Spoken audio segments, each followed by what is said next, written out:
This is the 150th anniversary interview with Professor Suzanne Berger. And the first question I have is, where were you born and where did you grow up? And the one thing I forgot to mention is if you just keep looking, keep your eye contact with me and ignore the camera. Okay. Well, I was born in Madison, Wisconsin, where my parents were graduate students. It was at the very end of the Depression. And actually, my father was getting a PhD, not because he ever intended to get one, but because there were just no jobs. And since he was a good student, he stayed in school. And so he was a microbiologist. And but I grew up in New Jersey and then left only to go to college. Were there any particular experiences or influences when you were a child that you think pointed you in the direction that you took in your career? Well, I think it was a household that truly respected and honored above almost all other things learning and curiosity, and even above any kind of practical success in the world. I remember my grandmother telling me a story about having gone out on a date, I guess, with a young man, and the young man telling her that he had been in the paint crew that had painted the inside of Rockefeller Center, and her telling her father about this, and her father said, "So what's so great about being a painter? Why doesn't he spend more time studying?" Well, studying in those days would have been studying Torah, being a religious scholar, but that sort of idea that what was most worthwhile in the world was somehow understanding, learning, and that material success was not highly valued in our family. Where did you decide to go for your undergraduate studies? So I first went to Antioch College, and then I transferred to the University of Chicago. And I still think that the University of Chicago was just about the perfect undergraduate education, at least for someone who is going to be a social scientist or a humanist. I mean, at this point, I can't help but believe that MIT for someone in engineering and science would probably be the best. But the University of Chicago was an intensely serious place where in a class on philosophy, we would read 10 pages of Plato. And all of the discussion would focus on it. Is he right? Is he wrong? What is his idea? What exactly does he mean? And 10 pages of Plato is about all you can really absorb if you're truly trying to understand. So that when later I went to graduate school at Harvard, where whole books would be assigned and then maybe 3 or 4 critiques, and the question wasn't, was Plato right or wrong? But what did Professor A or what did Scholar B have to say about Plato? And what's the controversy over Plato? Somehow it seemed to me to lack the intensity, the seriousness of my University of Chicago education. And I found graduate school kind of a depressing experience after sort of the illuminating, kind of mind-opening experience of Chicago.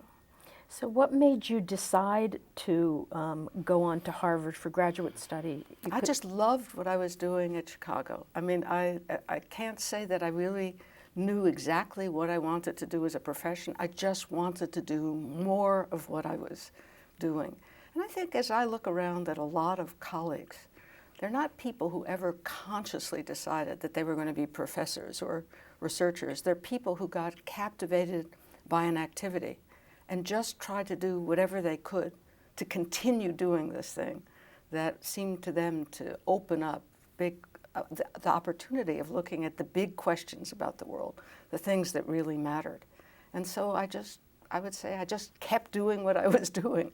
I'm not aware of ever having made a real decision. What was it about political science that interested you so deeply? I think political science has some of the biggest puzzles in life in it. How could it be, for example, no one really, or very, very few people, want to fight in war or be in wars, either kill people or be killed. If you ask people, everyone would say, we ought to get rid of war.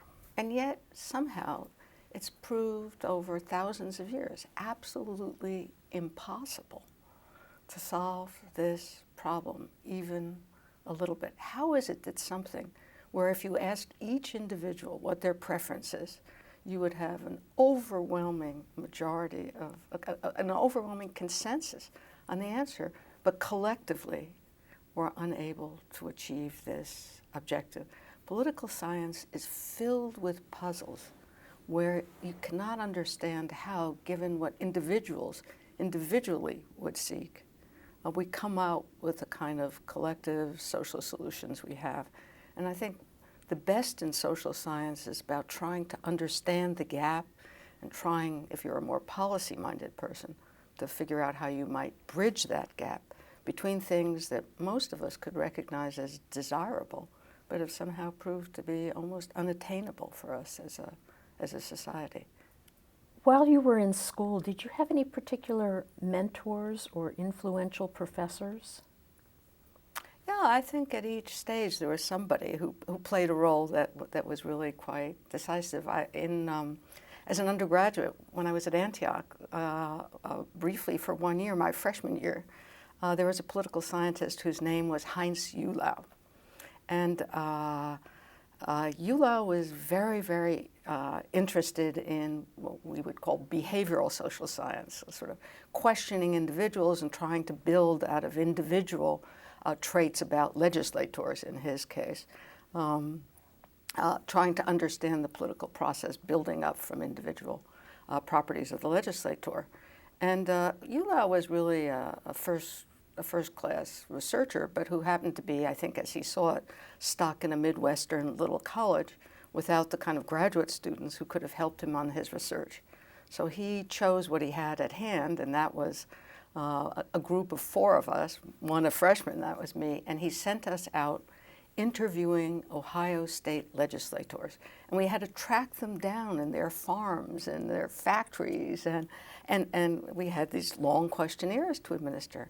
And to have that opportunity as a freshman of really being involved in a research team, and being able to do field research, and being able to sort of interact with a professor over a concrete research project. It's what MIT tries to do now with Europe. But for me, I think that experience was fantastic. It was kind of funny that years later, I mean, he left and went to Stanford, and I left and went to the University of Chicago, and I met him years later when I already had tenure at MIT. But within political science, I had taken a direction very different than the one that he had been pushing.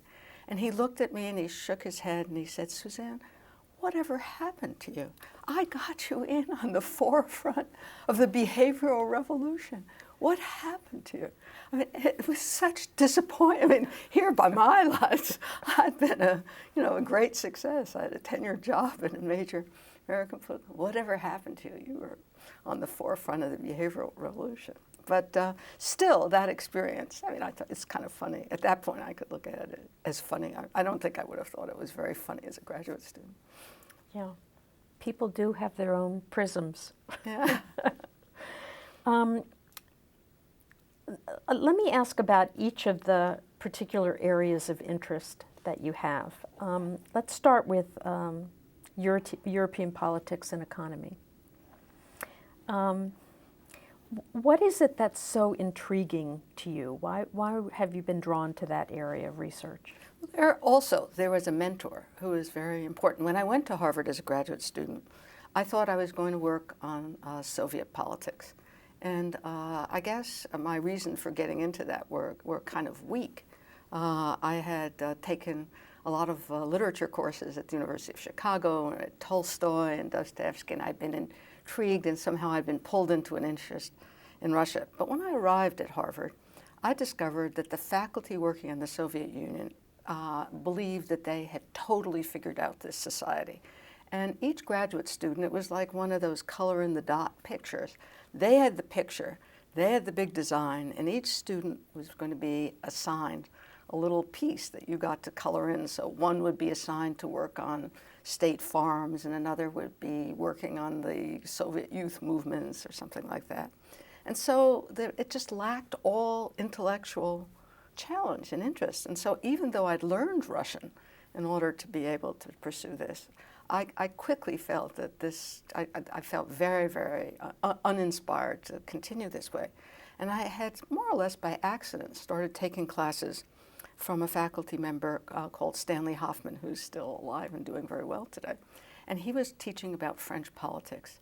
And what Hoffman was able to do was to show you that history and political history is a storehouse of experience about how human beings have tried to deal with some of the most difficult questions of organizing people in society. And I was absolutely fascinated by the way in which he could pull out of these old quarrels in France issues that were just fundamentally important even for us today.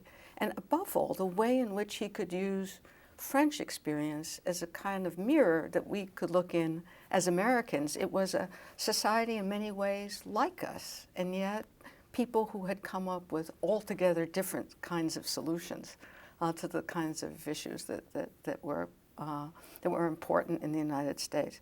And so it was kind of almost by accident that this truly inspiring teacher, that I met this person at a point when I myself was searching for an intellectual direction.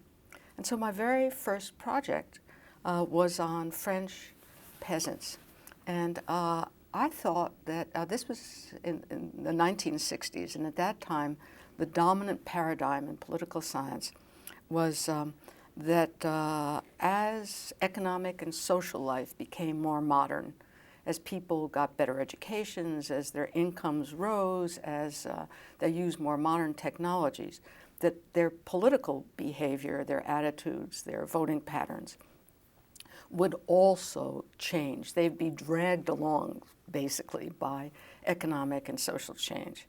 And so politics seemed to be just a kind of derivative of changes in the economy and society. And that was, in fact, one of the things that I found most interesting in Professor Hoffman's approach, that he did not see politics as just a kind of residue, something that was just determined by economic and social change, but he understood politics as a sphere of autonomous relations. In fact, he saw politics as something that could shape the economy and shape society rather than just determined by economy and society. And so I thought, here I go find a group of peasants, of backward peasants in France, people who were, who at some point A in time had lousy farming techniques, little equipment, low levels of education, and try to study how they would change as that community got more modern farming techniques, became more connected to the center, et cetera. And so I did, in fact, identify a set of farming organizations in Western France, in Brittany, and it turned out that there was an organization that had been created right after World War I that had a newspaper. This organization put out a newspaper first every month, and then it started being every week. And I could read the newspaper. When I actually went to Brittany, it turned out that they had rooms full of archives of the organization. And I was able to, the organization was still going, and I was able to interview 90 of the leaders of this organization in order to study over time the changes and try to see, was it really true that as the economy changed, that the politics of this area changed? Well, to make the long story short, in fact, it turned out that far from changing, their politics had been consolidated and strengthened, and that the whole puzzle became to understand, how is it that people voted in this area really the way they had 50 years earlier? And in fact, if you took a map of which were the parishes that had been for or against the French Revolution in 1793, and we had a pretty good measure of that, and overlap that over a map of left-right voting in the 1960s in this French department. It was pretty much the same. So the puzzle became not to explain change, but to explain this remarkable continuity. How had it happened? And so this was really my first big project and the first big puzzle. Let me ask about government-business relations in industrial societies. Well, I guess out of that first peasant project, I got to be quite interested in traditional classes, social groups, and businesses that you would think should have disappeared with modernization, but don't. Should we just look at them as a kind of lag phenomenon, or is something else going on here? And that puzzle was at the origin of work that I did with 3 other MIT faculty, Michael Puri in the economics department, Lisa Peaty, who was an anthropologist in DUSP, and Martin Rhine, who was a sociologist, who was also in DUSP. And we all became interested in a phenomenon we called dualism. That is, how is it that in modern society you can have the coexistence of very modern structures and businesses and still the survival of what seemed to be kind of small-scale, very traditional enterprises? Is it just a lag that will be eliminated with time? Or, as we came to think, are these traditional businesses and more small-scale things being deliberately preserved and protected by government because they serve important social and political functions? Political functions, for example, by keeping social unrest. They employ a lot of people, so they prevent unemployment from going up. So, small shops can absorb a lot of family members who otherwise might be unemployed factory workers. So we started, and that was the second big project, and it was done with these 3 other MIT faculty. And I think that I was beginning to appreciate all the pleasures of MIT and the opportunities it makes available for working across your discipline and across your department with people elsewhere in the Institute. And how did you get interested in national and international security? Well, that was another accident. Just to say that out of that project on dualism, Michael Puri, who's an economist, and I, we started realizing that the basic theories in our fields, economics and political science, did not account very well for some of the phenomena that we were seeing. And so we started trying to look at those theories to understand what in these theories, what do these theories allow you to see clearly? What are the lenses you put on with each theory? What do you see clearly? What is it that you don't see so clearly? And as we had those discussions, we realized this would be a good course to organize for students. So this must be 25, 30 years ago. We started teaching a course that we called Political Economy 1. And that course we're still teaching. And it's a graduate seminar, but we get 30 students in that seminar. And they come equally from Sloan, from political science, economics. Now we have a contingent of Kennedy School students who come up from Harvard for that course. So that course continues to intrigue people in the same way that those puzzles intrigued us. So we called each of these different family of theories paradigms. So we looked at the liberal paradigm, Marxist paradigm, cultural paradigm. And I tried to explain, a friend of mine who was in Washington and who was then had been Assistant Secretary of the Navy in the Carter administration, I tried to explain to her what it was we were doing. And I used the example of how each paradigm, if you were looking, let's say, at the Soviet Union, would show you a different part or come up with a different idea of the Soviet Union, which would suggest a different kind of policy response in the part of the United States. And she said, Suzanne, you ought to be teaching, our people, our smartest people in the military can only ever understand one best solution. They think that given the facts, there's always one best idea, one best way of following things up. It would really just be eye-opening for them to realize that from the same facts, depending on what glasses you put on, you might see different things. And so together, her name was Mitzi Wertheim, together with Mitzi and actually someone who was a very senior member of the defense establishment, Jake Stewart, we created a seminar, Seminar 21 we called it, looking towards the 21st century. And Mitzi and Jake asked the Joint Chiefs of Staff if they would suggest the absolute best and brightest in their various services to participate in this seminar. And not the intelligence officers, but people who really were heading for the top. And if they would do that, we at MIT would provide the best of our faculty to come once a month for 9 months to try to show how these different paradigms could shape different understandings of central problems and areas and parts of the world and themes for these people. And up to now, this seminar continues. I did that for 7 years. And then it continues with other faculty have taken it over. And we've now had more than 1,200 very senior people from each of the military services, NSA, CIA, State Department. We've now added NGOs as well because they play a central role in areas of concern for security. So that was a different sort of adventure, but I can see how that grew out of our dualism project, how that grew out of my peasants. So even though apparently if you looked at these activities on paper, you don't see the connection, in my mind they're connected. And in fact, connected to, well, the research support we had for that dualism project came from the Ford Foundation. And if Ford said, what good was our support to you? I mean, I guess answer number one would be, well, we published a book. But I think if you look at the long-term impact of that research funding, first of all, it created that class that still goes on, and I can see the impact of that class in the research of my students over the years.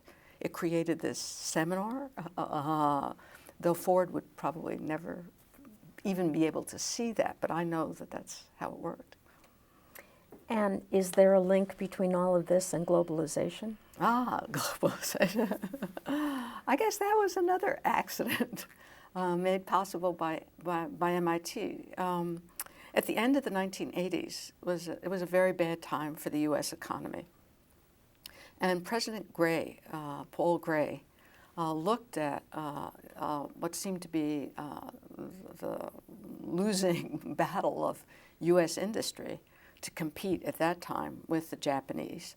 It looked like the Japanese were just eating our lunch in fields like electronics, automobiles, in which Americans had been leaders for a long period of time. And he said, there's a huge problem for the United States, and MIT ought to be able to analyze this and to come up with some solutions. And so he asked 16 faculty from completely different fields to participate in this project. And the leader of the project was Michael Dertouzos, who was the head of the Lab for Computer Science, which is now CSAIL, and Robert Solow, who was later won a Nobel Prize. And so that was the Commission on Industrial Productivity. And I just have to tell you a little about the commission because, well, first of all, Michael Dertouzos was a fantastic leader, and he really was able to get these 16 prima donnas to actually work together. When I say prima donnas, we started the commission by everybody offering their favorite explanation of what the problem was. And there must have been 80 different explanations, from the Americans have lost the Protestant work ethic, we're too litigious, all our energy goes into suing people in courts, on and on and on.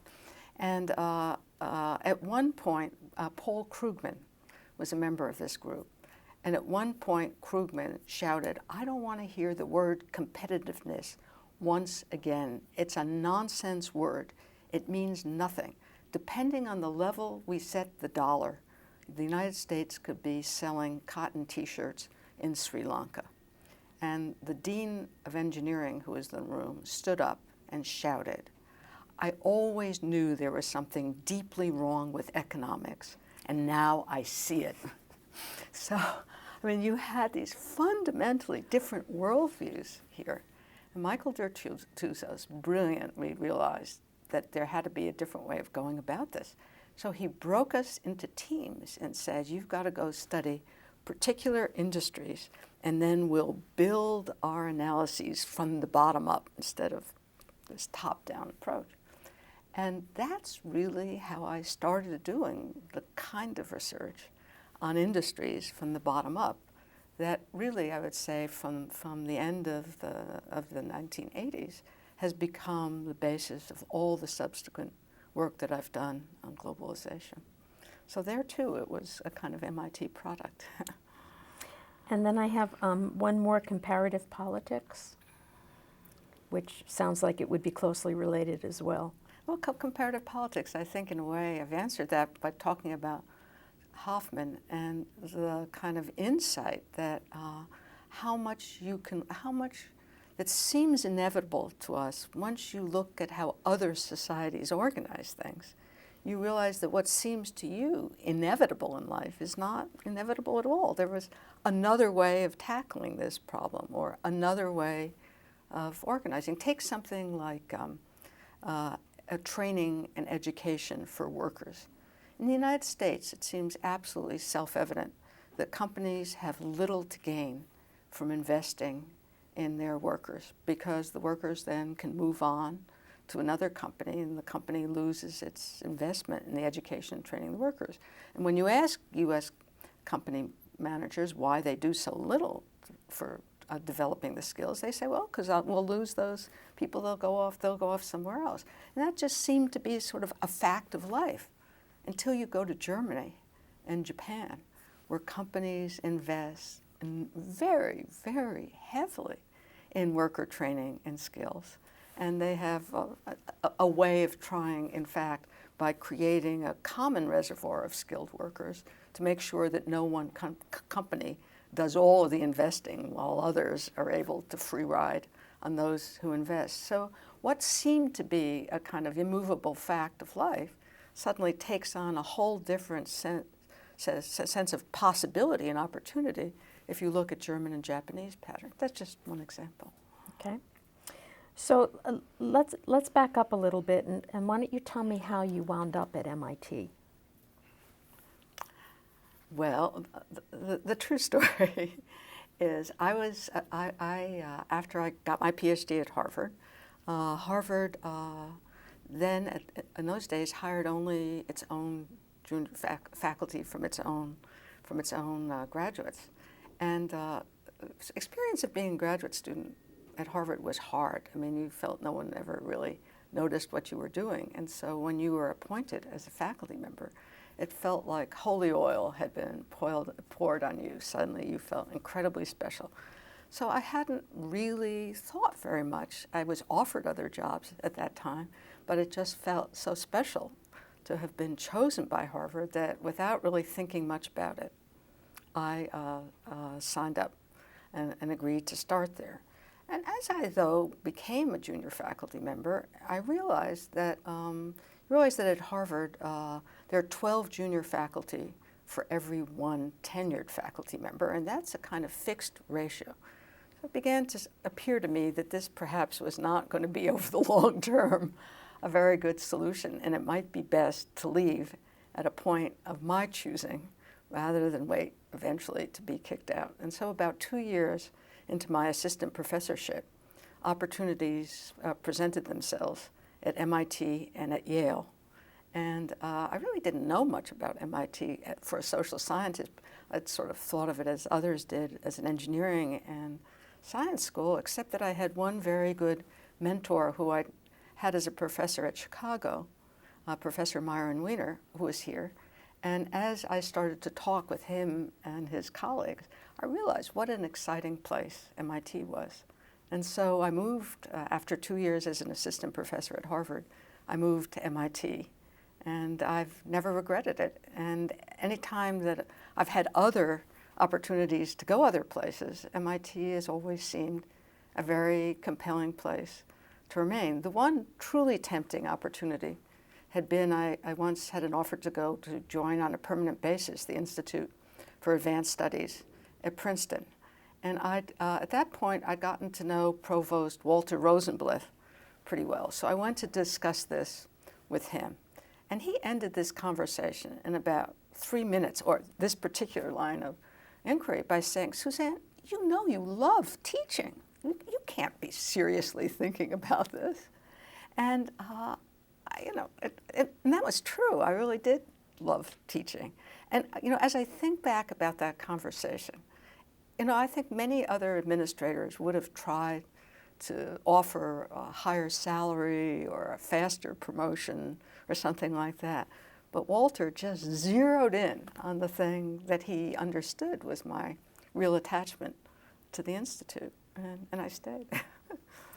Can you talk a little bit more about what it is about the environment here that keeps you here? Well, I think I really like the fact that MIT hierarchically is a very flat place, and that in a number of ways. First of all, exactly because departments have a fixed number of faculty, but we're not required to have any fixed ratio between tenured and junior faculty. It means that any junior faculty we hire with the anticipation, expectation that if they continue to do work as good as we've seen, that they will remain. So that enormous hierarchy that exists between tenured and junior people at places like Yale, Princeton, and Harvard, that doesn't exist at MIT. I mean, there is a difference between more senior and more junior people, but it's not, it just isn't that steep. And so we treat junior colleagues as if they are really colleagues, and hopefully people who will be there for the long stay. So that's flatter.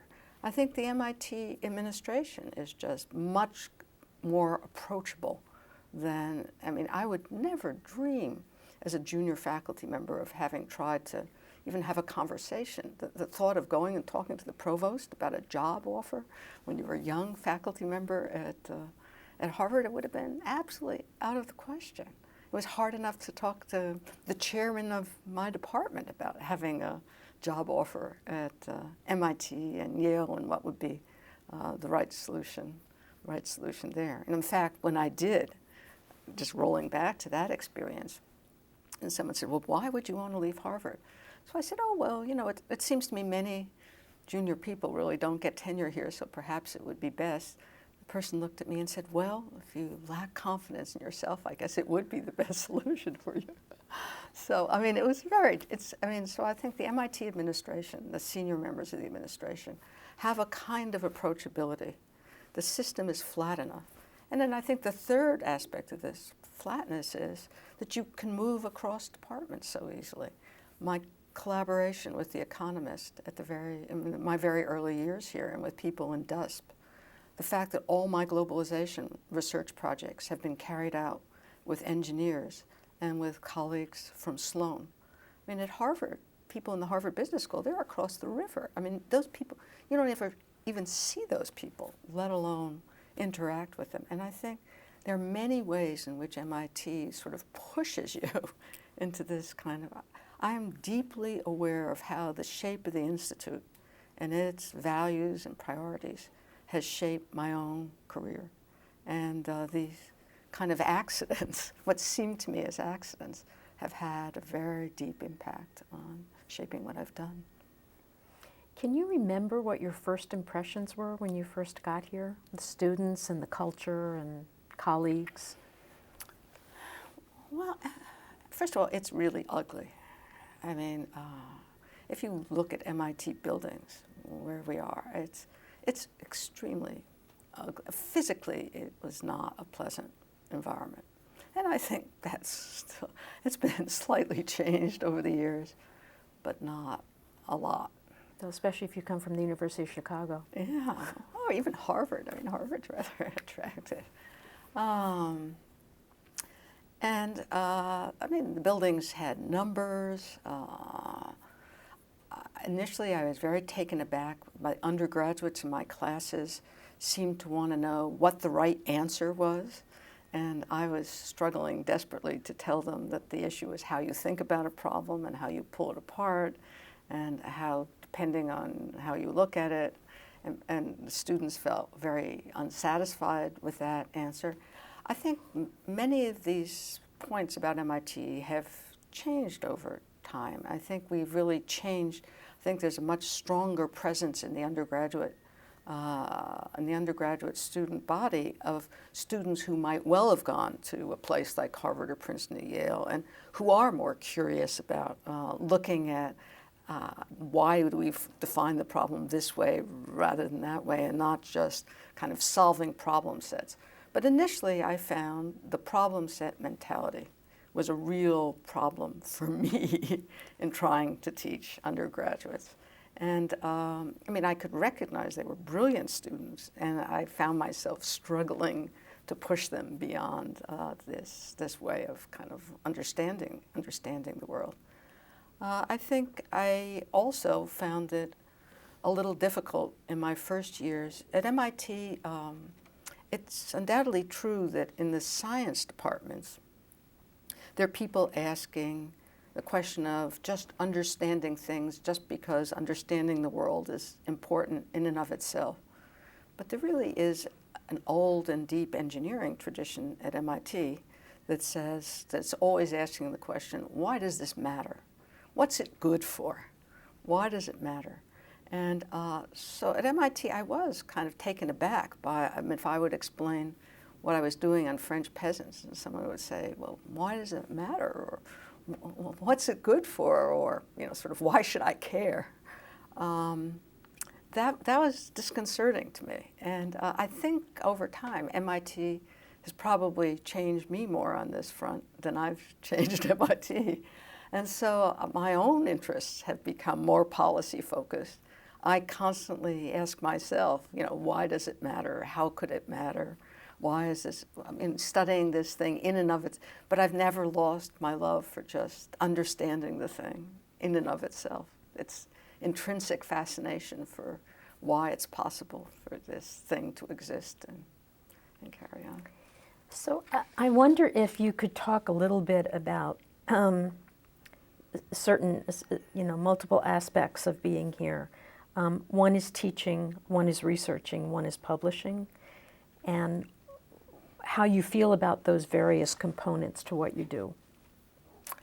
Okay, I guess I would say first of all that I think that there is absolutely no conflict between teaching and being an excellent teacher and research and being an excellent researcher. It's true that there are only 24 hours in the day, and that's the ultimate constraint, and hopefully you get some sleep along the way. But I have felt that the interaction between my teaching, and particularly teaching of graduate students, and my research, that these two activities have truly nurtured each other in ways that make it almost, they seem to me a seamless activity.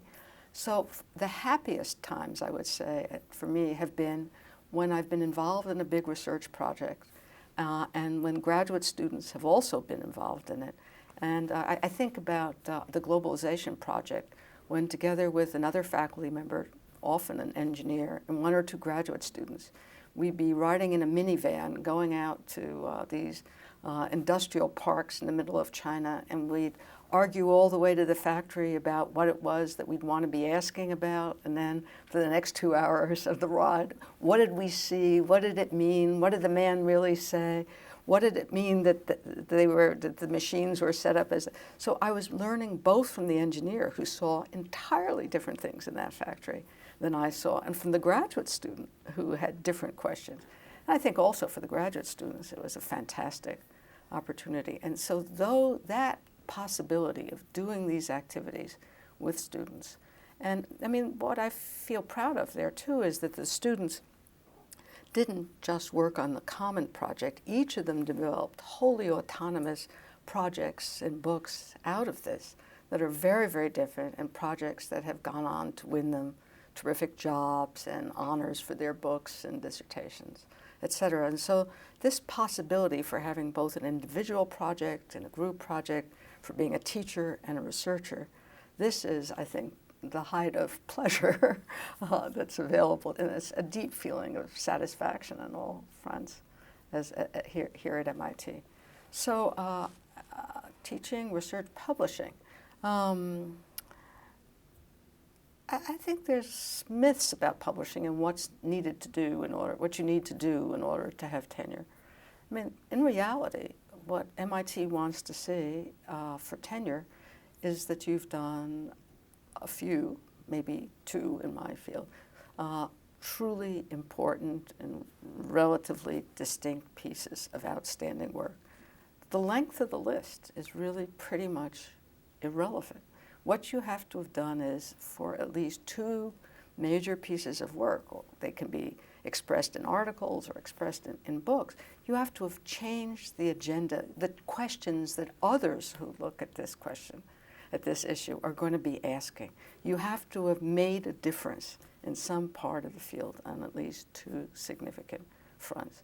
And it's hard sometimes to convince junior colleagues that this is really it. It's hard sometimes to convince people that this is only it. And it's hard to convince, above all, when people have done a lot of work, but none of it really adds up to a big difference. Then people feel somehow deceived, as if you told them to do a lot, they've done a lot. And it's very hard to articulate to them why what they've done is still not enough. Among the dozen or so books that you've done, are there a couple that you're most proud of or you think have made the biggest difference? Well, I guess the one that's made the biggest difference, at least in the United States, is How We Compete. And I feel very pleased about that because it was so hard to write, because I felt I was trying not only to express my own point of view, but there have been 8 of us who worked on this project. And the graduate students, of course, had to write their own dissertations and their own books, so they weren't going to do writing. And the other colleagues in the project were mainly engineers, and they'd said from the beginning that if there was a book, they weren't going to write it, that isn't their job. And yet I felt I truly wanted to respect. We had met for 5 years, every other week for 2 hours, and discussed these issues we've been discussing in those minivans. And so writing it was extremely difficult to have both my voice and their voice.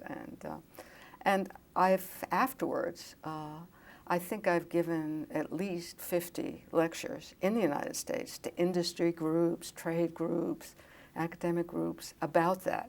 And I think that book did come at a moment when people were asking very searching questions about how can we actually keep good jobs? How can we keep activities that are important in the United States? Is low labor costs? Is there going to be some sort of race to the bottom where the only way we can protect economic activities in the United States is by kind of competing in there on lower wages, lower working conditions? And I think that book sort of spoke to those questions in ways that people would like. It was also the first book where I tried really to write in a way so that a normal human being could read it as opposed to a political scientist.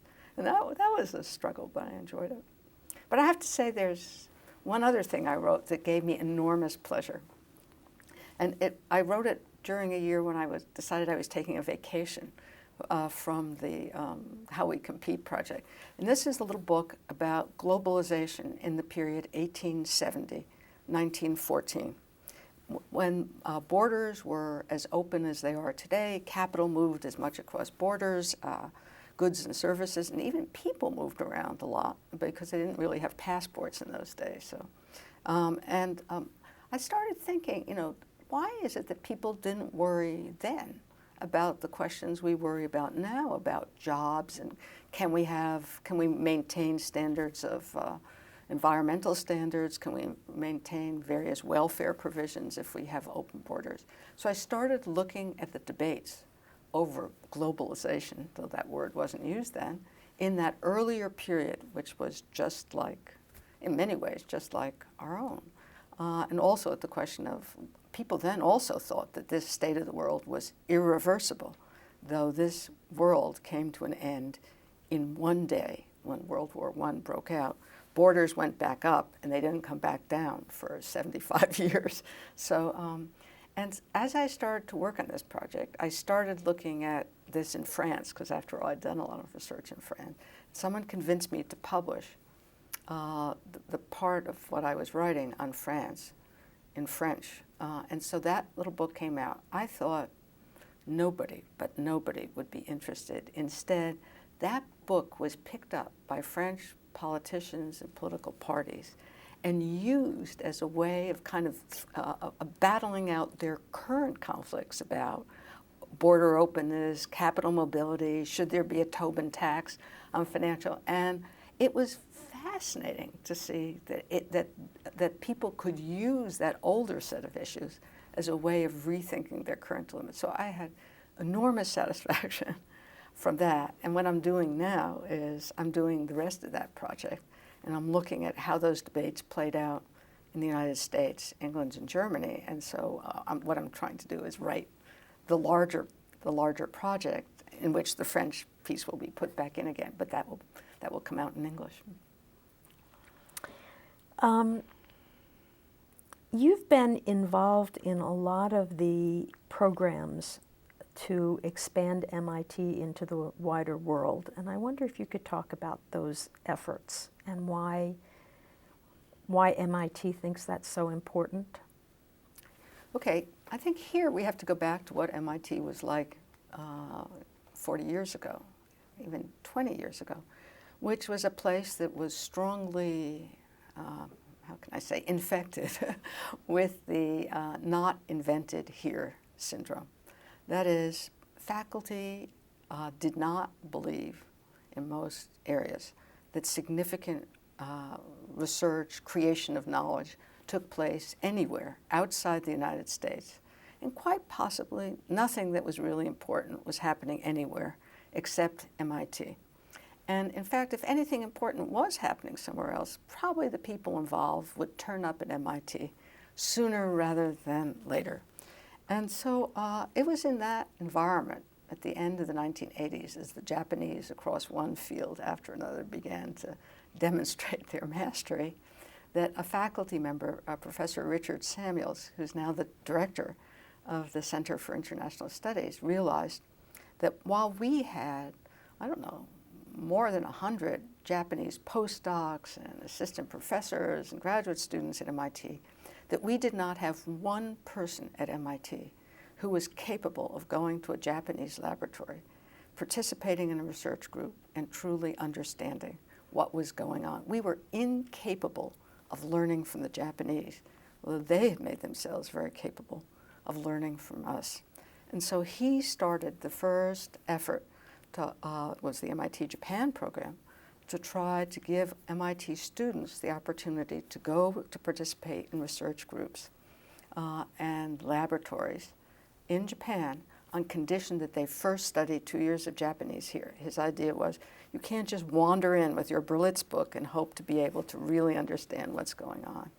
And I realized, looking at Samuel's program, that this was the way. I mean, I had not really found for myself some way of connecting my own beliefs, that comparative politics, that is comparing what one nation does to another, which seemed to me such an important way, an important lever for trying to change our own society.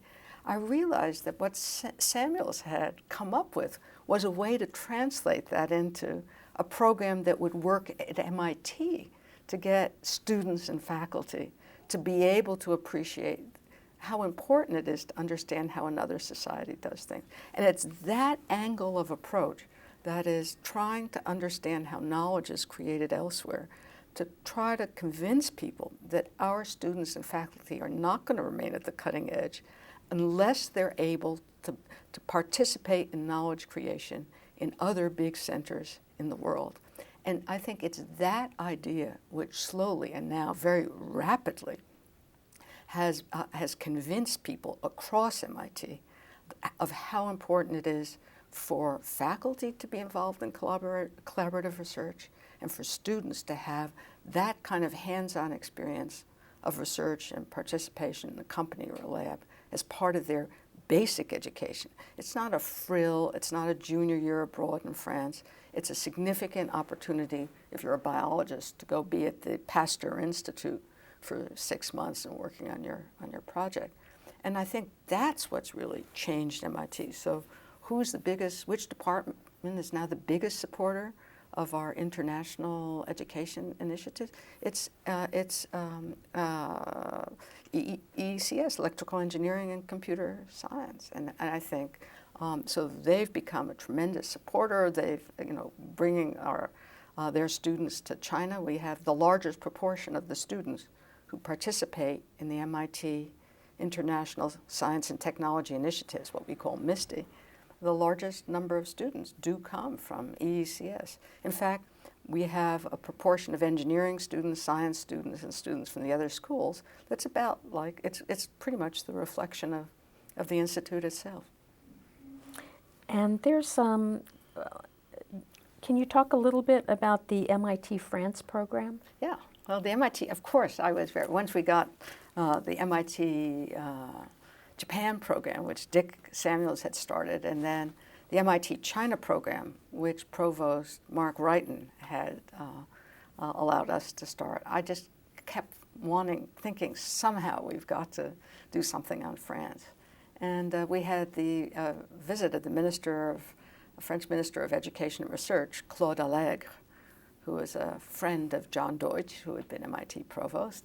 And we explained, this is what we're doing on China and Japan. Isn't it a pity we can't do it on France? So he was very agitated. And so France gave us $1 million endowment, and then MIT raised a similar endowment with the help, particularly of the Darbeloffs, who helped us. And then we were off. And so at this point, we have an MIT France program where we're sending close to 80 students a year, undergraduates and graduate students, for internships in French companies and laboratories. And we also have a seed research competition where MIT faculty apply to get funding to collaborate with some French colleague or research lab. And we have every year something like 40 or 50 applications for MIT faculty, and the funds are shared equally with the French lab. So I think this dream of being able to somehow give opportunities to MIT students and faculty to share and to participate in and learn how to participate in cutting-edge research elsewhere. We can see this moving ahead from a handful of 4 or 5 students that Samuels sent to Japan at the end of the 80s. Last year we had 420 students. This year we had something like 140 faculty who competed in this seed research fund competition for all the countries. And happily, we just had our 10th country program, the Brazil program. We've just added Brazil as one of the countries. And foreign languages and literatures is adding Portuguese as a language you can study at MIT. So the same pattern. Students who study Portuguese will be given opportunities to go to Brazil. I do want to say that there are 2 things very different about what MIT is doing here than other schools. First of all, the emphasis is on having a hands-on experience in a company or a lab. It's not going off to study somewhere else mainly, although if someone wants to do that, that's fine. Secondly, we see this as a basic part of your education, so parents don't pay more. These overseas programs at most schools are for rich kids because it's their families who can come up with the extra money. We recognize at MIT that if we really think it's part of education, there shouldn't be additional expense here. So we're raising all the money that's needed to support this additional opportunity for the students. And I think that's a very different feel about it on both counts than what we have in most places. It seems to me that you're in a sort of unique position to be able to answer this, since you've been here as the change has taken place from a sort of insular MIT to a more global MIT. How do you see students being changed by the experience of participating in these programs?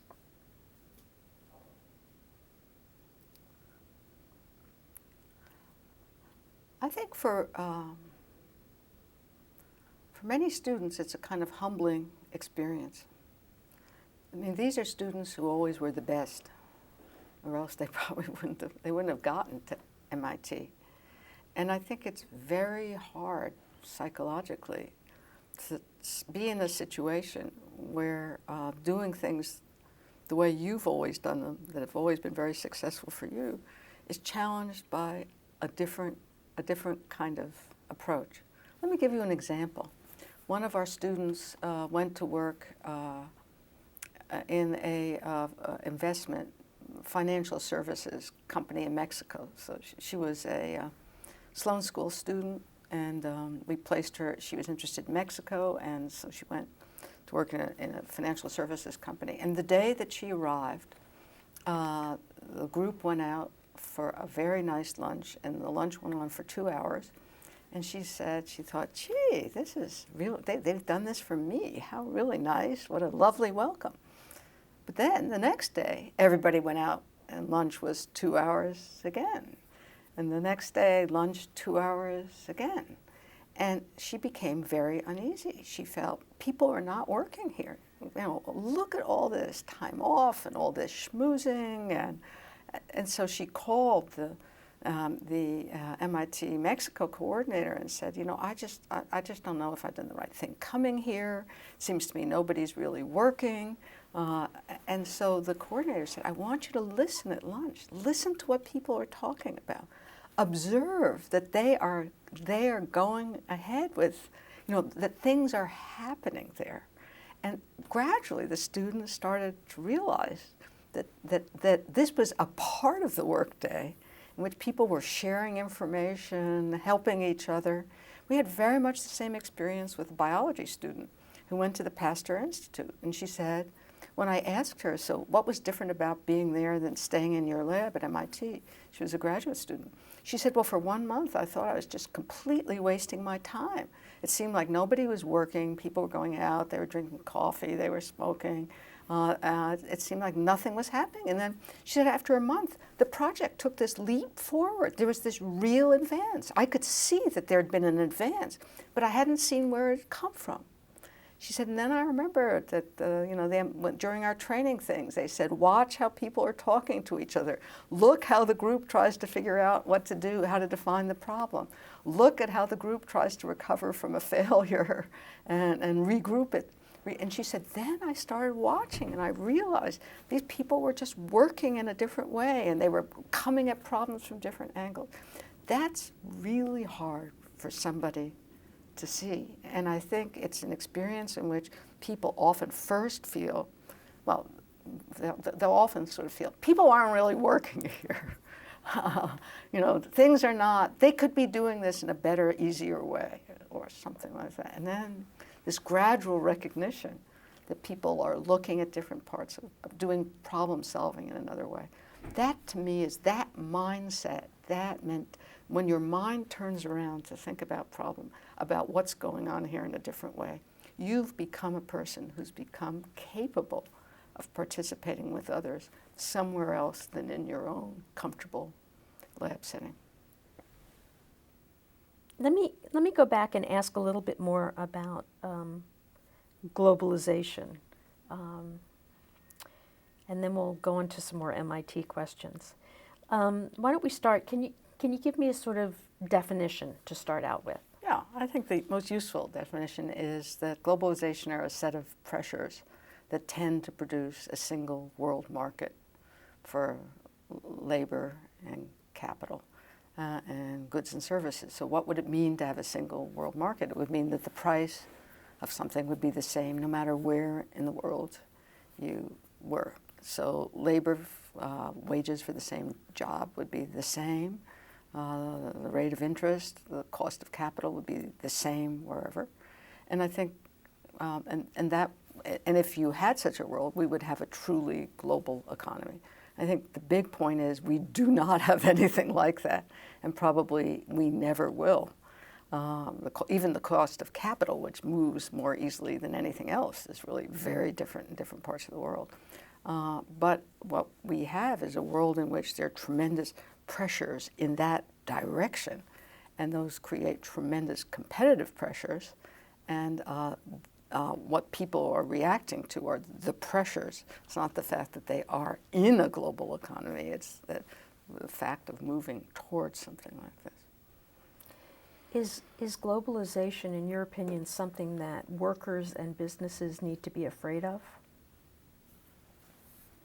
Well, it's clear that some activities are going to disappear and other activities are going to prosper.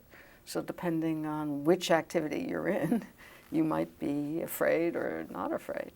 I think the thing that's really very hard for all of us is that each of us has kind of mixed feelings about globalization, and that's what all surveys show, depending on how you ask the question. So everyone likes to be able to, I don't know, go to a store and be able to buy cheap television sets or cheap something. And on the other hand, so that's globalization. That television set was made in China or something like that, and it's a lot less expensive than it would be otherwise. On the other hand, you're afraid that maybe your job will be eliminated by competition from workers in that country. So on one hand, you have a set of interests as a consumer that are somewhat at odds with your anxieties as a person who also has to earn a living. And I think that's why people's feelings are so mixed, and it's very hard for us to figure out, where does my interest really lie? And well, that's where politics plays a big role in having people try to put together what would be a reasonable course of action given these countervailing tugs and tensions. So what advice do you generally give to business as they sort of face these globalization challenges? Well, I think the first thing that people have to realize is there's not one silver bullet. There's not one best way of organizing. And a lot of what our globalization project tried to do was to match up companies in different countries that were making pretty much the same product, but doing it in very different ways. But they were equally successful and profitable. So at the time, we looked at Dell Computer, which was a very successful company that basically didn't make anything at all. It was really a distribution model. Or I guess you could say they made a little. The suppliers brought in all the components, and then making a Dell computer involved 4.5 minutes of screwing and bolting the components together and putting in the software. Literally 4.5 minutes in the Dell factory. But what Dell really was a distribution company that had a network, a terrific way of relating to its customers over the internet. And if you compare Dell as a PC maker to, let's say, Sony or Samsung, Sony and Samsung made a lot of the computers in-house, a lot of the components in-house. They tried to maintain a much tighter degree of control over the whole process. So on one hand, we had very successful Samsung and Sony models, and we had a very successful Dell model, but they were entirely different models. So I think the first point is to realize there are real opportunities for choice here.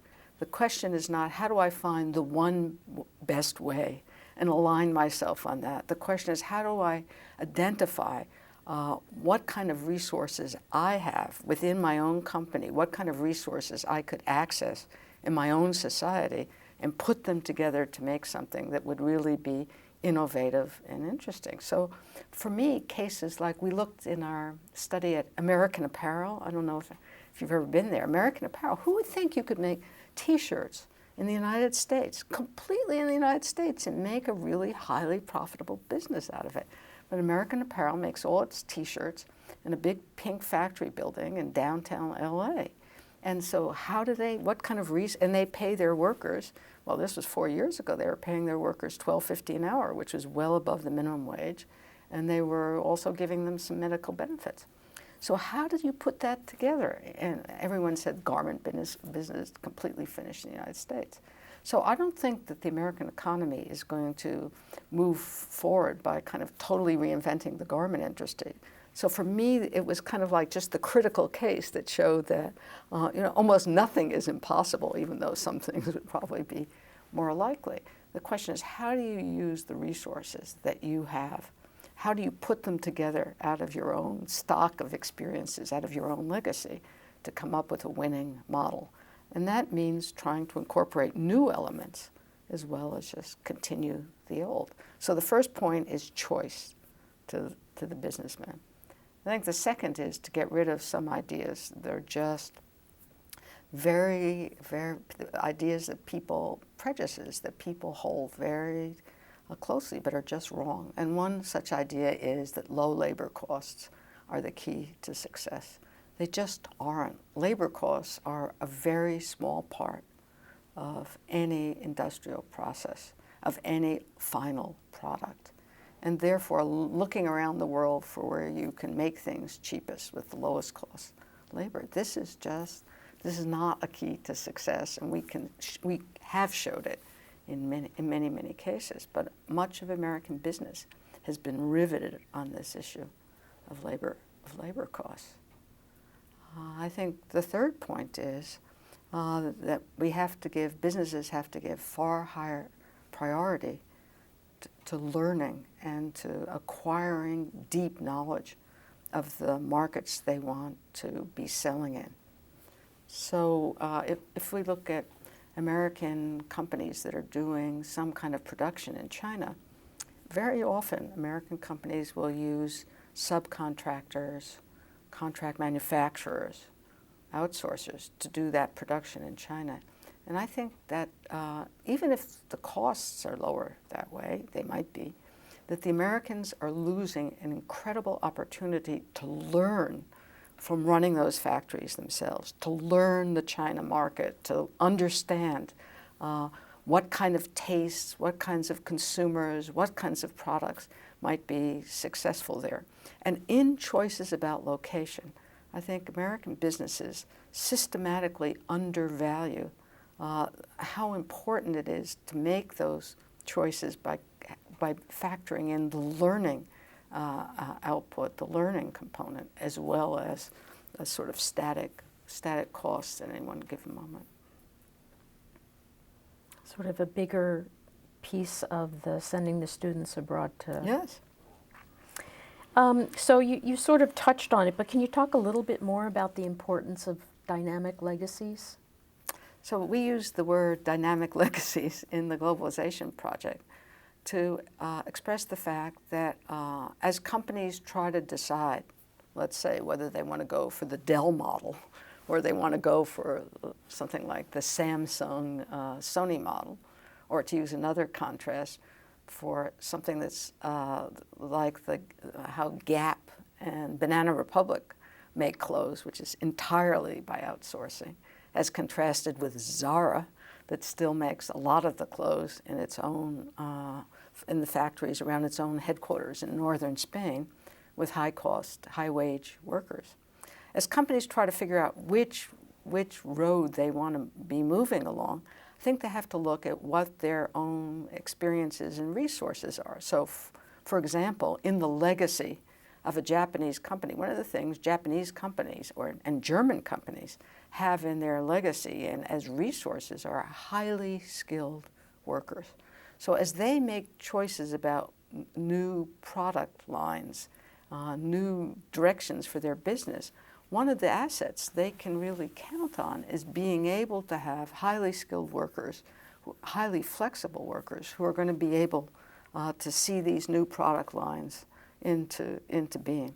Whereas American companies who have really not invested in high-skilled workers, in fact, they usually find that their advantage is to sort of focus on the design part of the activity, where they have good engineers who've been trained by universities like MIT, Caltech, Carnegie Mellon.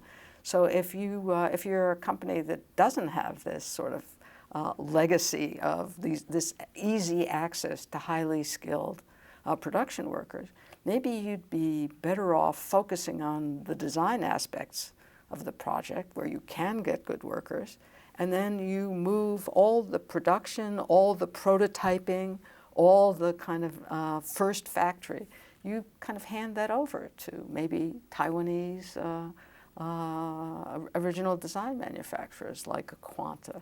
And so which part of the production you're likely to be able to do well depends a lot on what your prior experiences are and what kind of resources you have at hand. Now, how do you get resources? The dynamic part of this legacy part is, I think, that people can change the kind of resources they have access to in a number of ways. For example, German pharmaceutical companies, exactly because they really didn't have access to very good university labs in Germany working in some of the fields they were interested in part because of public regulations and what kind of experimentation could go on in laboratories. Those German pharmaceutical companies have put labs here in the Cambridge area in Kendall Square. So they've, in some sense, increased their stock of opportunities and resources by moving a lab from Germany to Cambridge, Massachusetts, and into Kendall Square. They've acquired new resources in the legacy. A fascinating Italian shoe company that we studied. It was a company that started 10 years ago. Who would think you could make shoes in a high-wage economy? Well, this guy started a shoe company, and what he did was he found shoe designers in Italy who had a lot of experience with beautiful leathers and beautiful designs.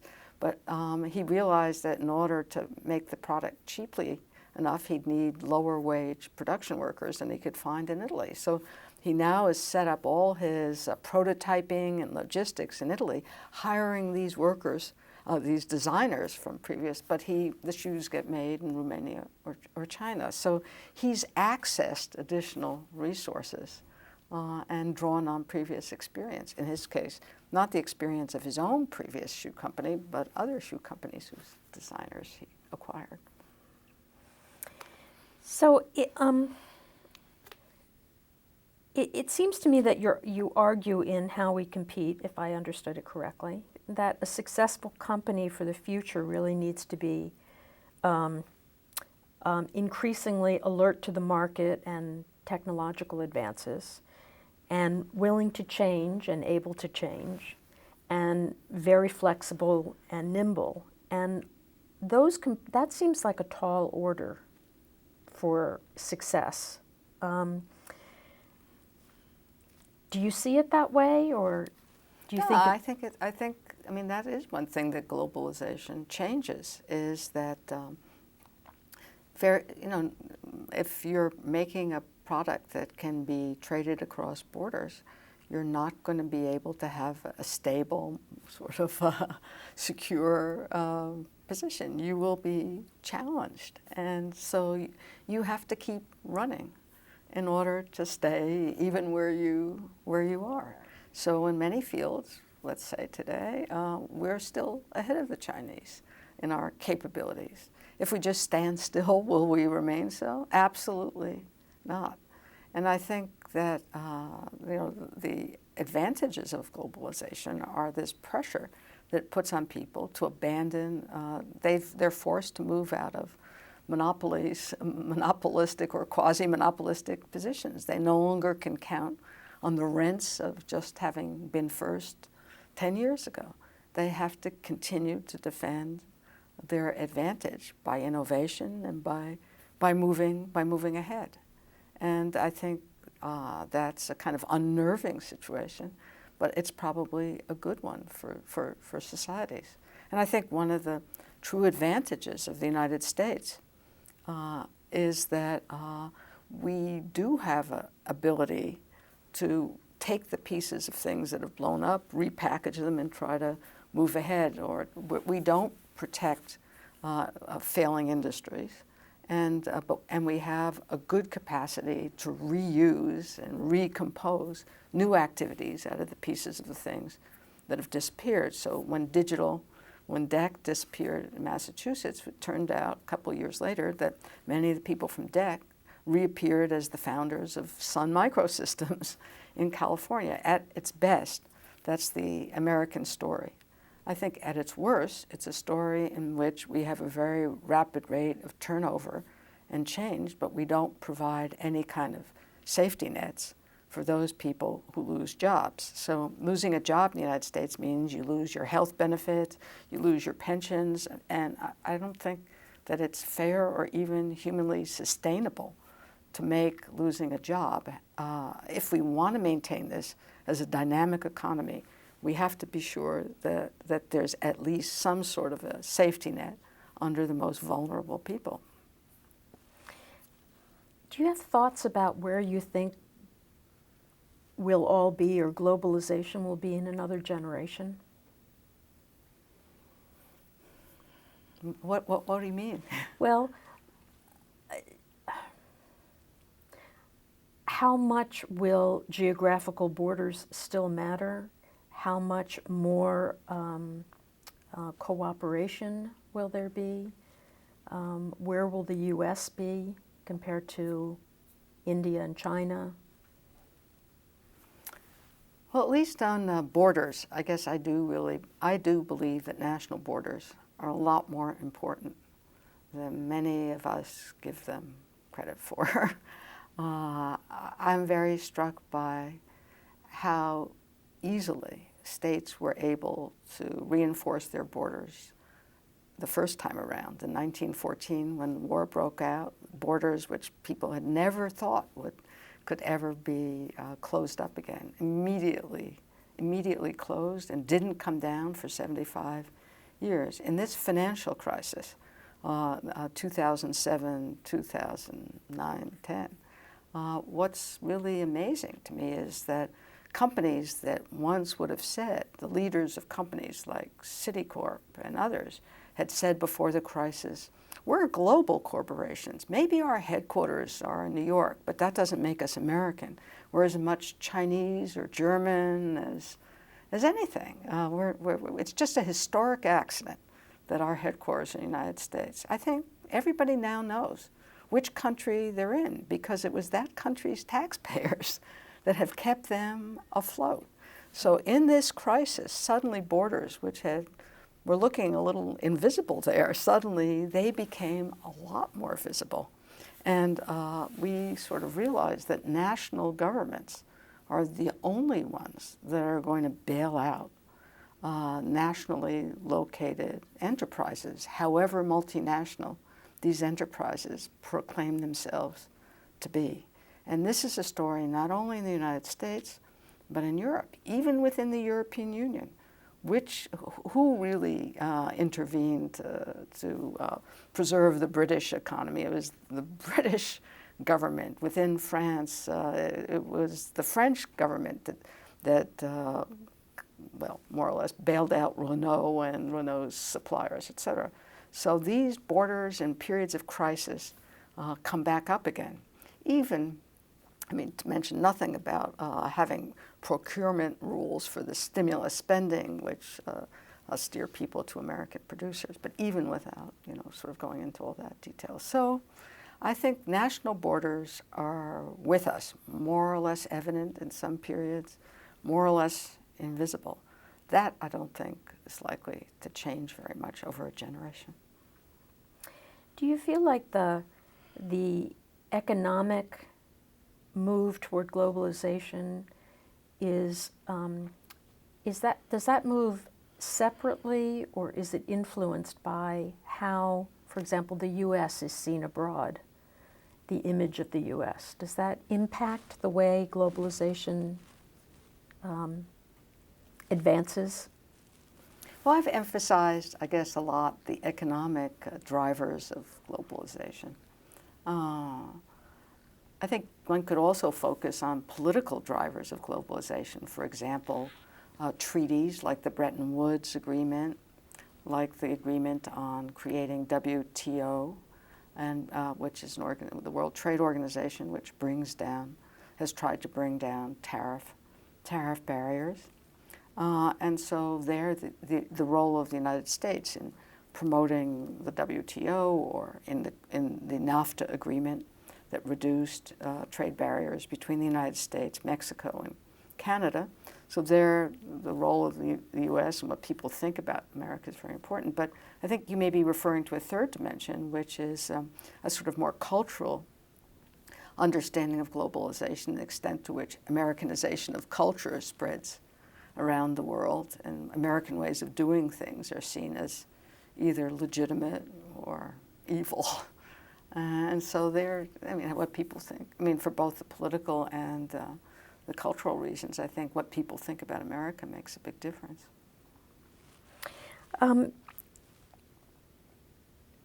So let me ask a couple specific things about areas where you've worked. Can you describe the work that you do as a senior researcher at the Industrial Performance Center? Yeah, so I did work there for a long time. At the moment, I no longer do. The Industrial Performance Center is now mainly working on energy policy, and this is something I have not worked on. But at the Industrial Performance Center grew out of that project, that 16-member faculty group at the end of the 1980s. When we finished the book, the study of what was happening in the American economy, it was published that President Gray had initiated. That book was published and called Made in America. And a group of us from that 16-person commission decided that we'd like to continue working together on these problems. And that was the origin of the Industrial Performance Center. And the director of that center is Professor Richard Lester, who is a nuclear engineer. And a number of us participated in that center for about, well, in my case, I guess about 12 years, doing these globalization projects that grew quite directly out of the research. What was terrific there was the ability both to work with colleagues from the other side of MIT, from the engineering departments, and for me, particularly people like Charlie Sodini and Tayo Akiwanda in EECS. In fact, the provost, Raphael, before he became provost, participated in one of those projects, a project we did in Hong Kong, and to participate with students from all these departments who worked on these projects as well. So, as you know, MIT is organized around departments which are there forever, and they're columns, and all appointments are in departments, and all students come in only. And then there are research centers that cut across the institute, and they live only as long as people are really motivated to work on those projects and problems. And I think that participating in these centers is, something really quite unique at MIT, because you're both in a department and potentially involved with people outside your department in a center. So for me, this was a very important experience. And what about your involvement with the Center for European Studies at Harvard? So this is a very good feature of the Cambridge area, is that MIT and Harvard, allow students to take up to half their courses at the other institution. And in many particular fields, there's an even closer bond. And that's true between the Center for European Studies and the MIT Political Science Department, where a number of us who work on Europe, like Professor Kathleen Thielen, Professor Richard Locke, and myself, are equally members of the Harvard Center for European Studies. Our students are eligible for all their grants. We are members of their executive committee. We're participate in seminars there. And so for students who want to work on Europe, whether they're at MIT or Harvard, they belong to this one seamless community. And in fact, many of them end up with dissertation committees made up of faculty from the two institutions. In a lot of your work, you've done a lot of collaboration, and I wonder if you might talk a little bit about the value of collaboration, I guess particularly at MIT. Well, I think I've collaborated both with people in disciplines that were relatively close to my own, like Michael Purian economics. I think what was most unusual and what I never would have done had I kind of stayed at Harvard or gone to a place more similar to that, is the kind of collaborations over the years with people like Sodini and Akiwanda and Rife in AECS. And I think they've really changed my way of looking at problems. And it really was kind of the experience of walking into a workplace, walking into a factory or a laboratory, and seeing how they saw it, and listening to how they imagined this would work, listening to them talk about the evolution of a product as they had seen it evolve, and trying to put that together with my own understanding of a process, a product, a project. And this is a very, very slow process. And I mean, I'm just enormously grateful to these colleagues for being willing to sort of take me step by step by step through trying to understand how they thought about things.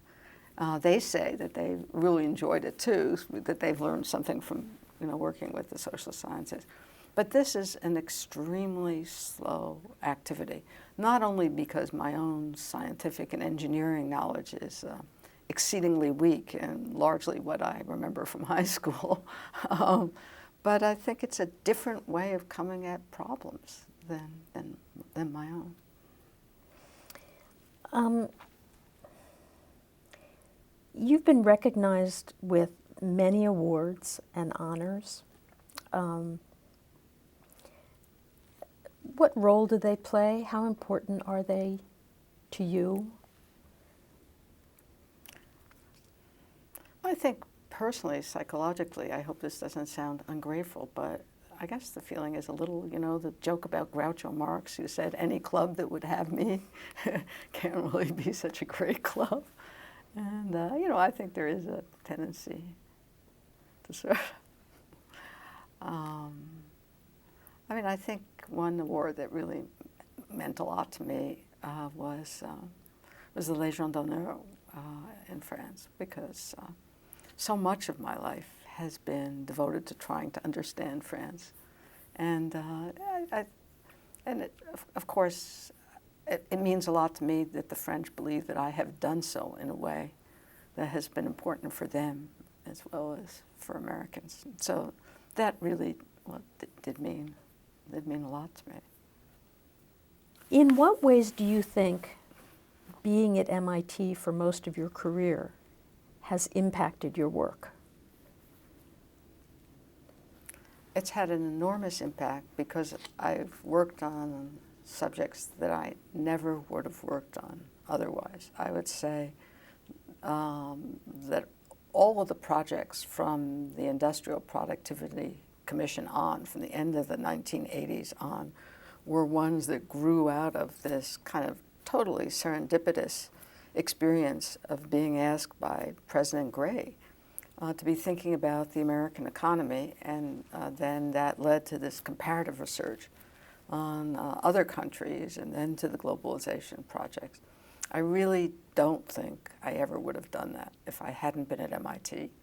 And since those projects involve collaboration with engineers, I never would have kind of had the sort of perspective on these issues that I got from this collaborative research. I think even more deeply, I am quite certain that I would never be asking myself as often as I do, why does this matter? What is it good for? What justifies focusing on this issue? I would have been still that part of the balance in my own mind between just understanding things for their own sake and trying to understand things for the sake of changing or moving something along. I think the balance would have fallen more heavily on just understanding the world for its own sake. And how about your department? What do you think are the strengths of the political science department at MIT? I think the strengths are the ones that were strengths from the very beginning. that it's a situation in which the heart of the department is focused on the research relationship with graduate students. The heart of the department is helping people learn how to do their research and on interaction between faculty and students over research. And so, yes, we teach classes, and some of my colleagues are great lecturers, and et cetera, et cetera. We do the things everybody else does, their exams, their classes. But what makes this a distinctive graduate program is the relationship between faculty and students over research, and the fact that a student knows that we're willing to read that chapter over and over again and talk about it almost endlessly as the student tries to learn how to do the best possible work that she can do. And that's very different from, I would say, our competitors, where students spend a large part of their graduate education sitting in classes and listening to other people talk. So they are excellent places as well, but excellent in different ways. I think our department is different also because of the top 10 political science departments. It's the very smallest. We have 25. Places like Princeton and Harvard have over 50. And so necessarily, they're fields we really just don't and can't cover it all. And we try to emphasize particular clusters of interest. I think it's different also because it's a department in which that question of why does it matter, what is it good for? I mean, that's the impact of MIT on the department. What does it matter, what is it good for? The policy kind of awareness of my colleagues is far greater than in any other comparable department of political science I know. And it's not that we came to the department thinking that way, it's the MIT kind of pushes people in that direction. Any thoughts you want to share about your school and the importance of your school at a place that's historically more science-oriented? Well, I think we've been very fortunate that, like economics, political science, linguistics, philosophy, we're certainly on the periphery of MIT, but I think we're a kind of golden periphery. That MIT has done a lot to try to help us be places that would be reasonable places for new faculty and new graduate students to come. It's still the case that some of the rules, the rules of the game at MIT are made for engineering and science, and in some ways that makes it hard for us to operate within the system. But I think MIT, so there are a lot of things I'd like to see fixed in that front.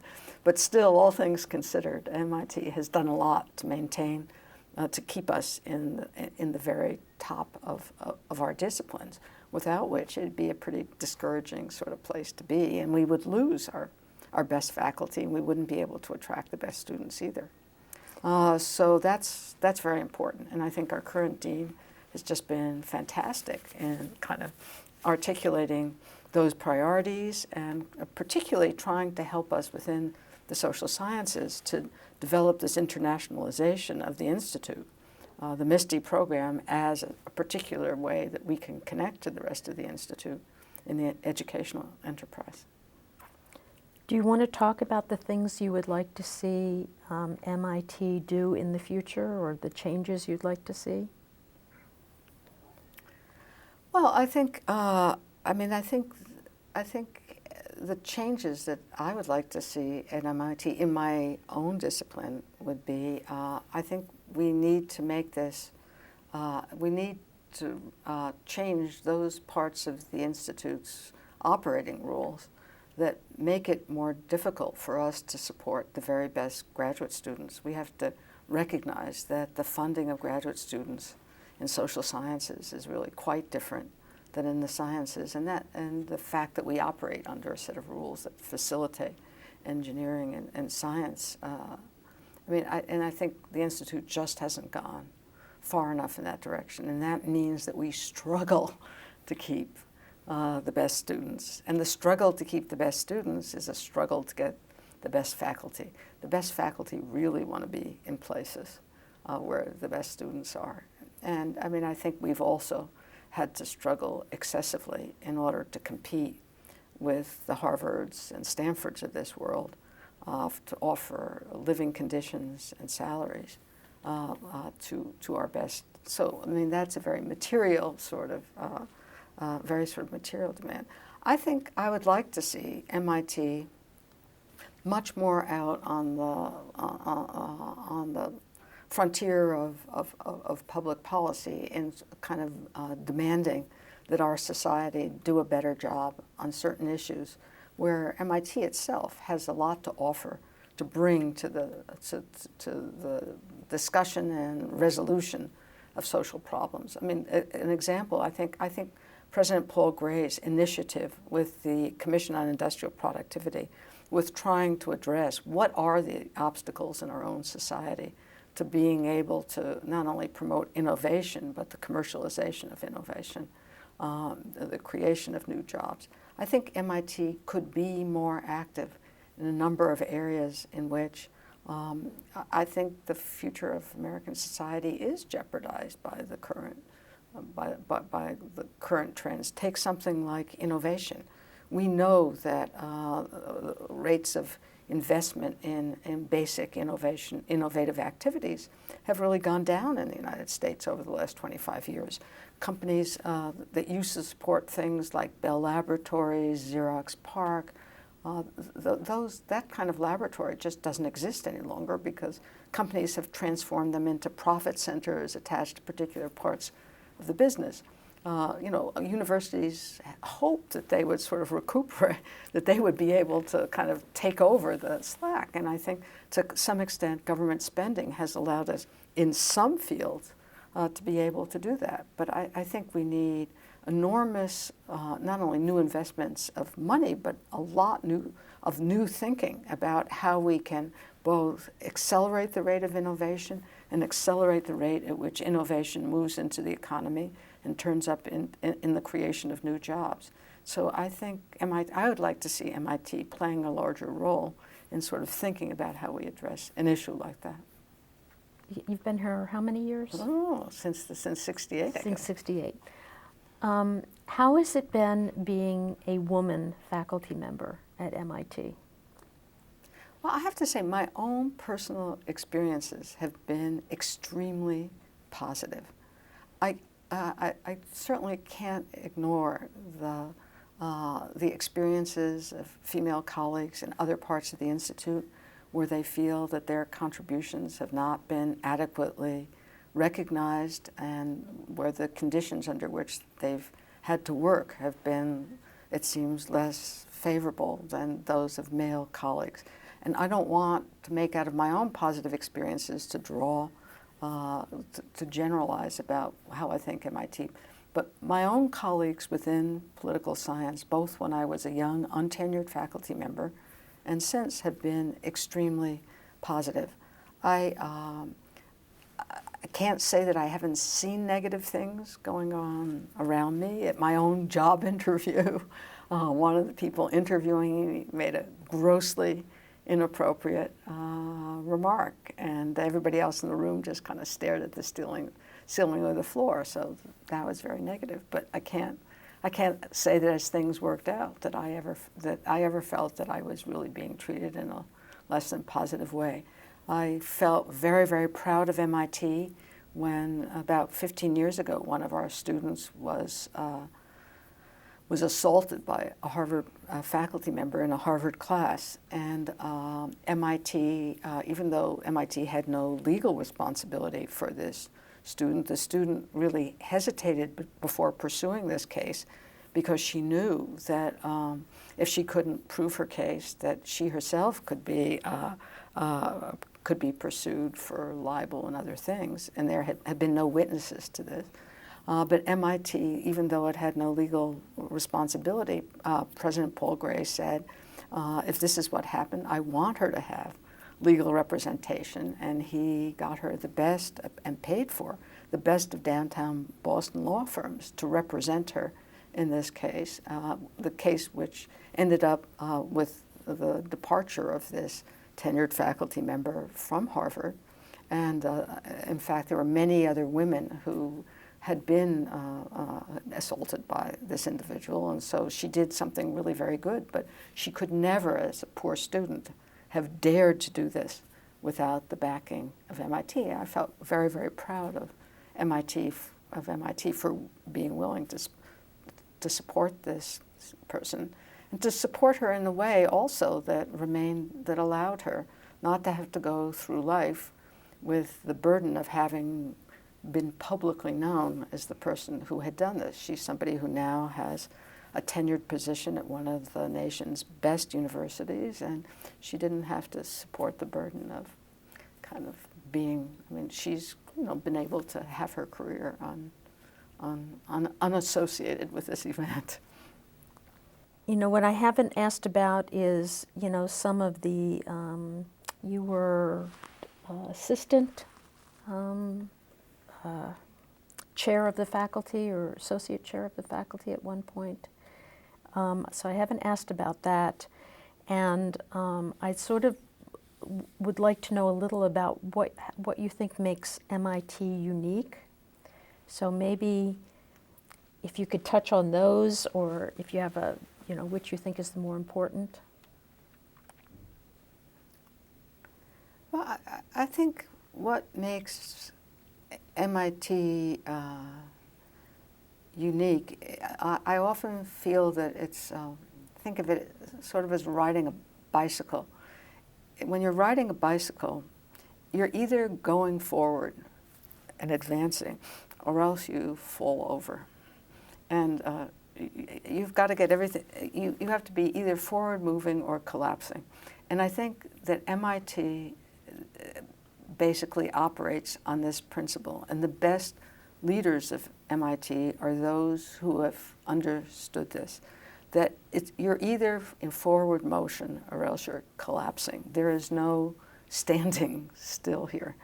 And I've often felt that, there's a certain element of injustice here because MIT is always willing to invest in, even in hard times, even now with the financial crisis, even in the budget crunch, MIT is willing to put resources into something that looks like moving forward and like it can advance activities, innovation, research here. It's willing to invest in things that are moving forward. It's not willing to extend the helping hand to those activities that seem to be falling apart. So depending on whether you're the bicycle rider and moving forward, or whether you're some activity that at the moment has sort of collapsed, not working, if you're collapsed, not working, your claim on resources here is very low. If you're moving ahead, your claim is very, very good. So what works? Those who are working get more. Those who do not seem to be functioning well get less. So it's in one way humanly it doesn't seem very fair often, but on the other hand, it's a tremendous spur to it's a tremendously dynamic principle that it's always possible to do something new at MIT. If you have a good idea, it's always possible to get resources, to get support, to push that idea forward. Things don't stand still here. And that's an incredible sort of institution to be living in, and to be constantly feeling that you yourself need to be either moving forward or falling off that bicycle. I think it's one that tends to bring out the best in many people, maybe not everyone.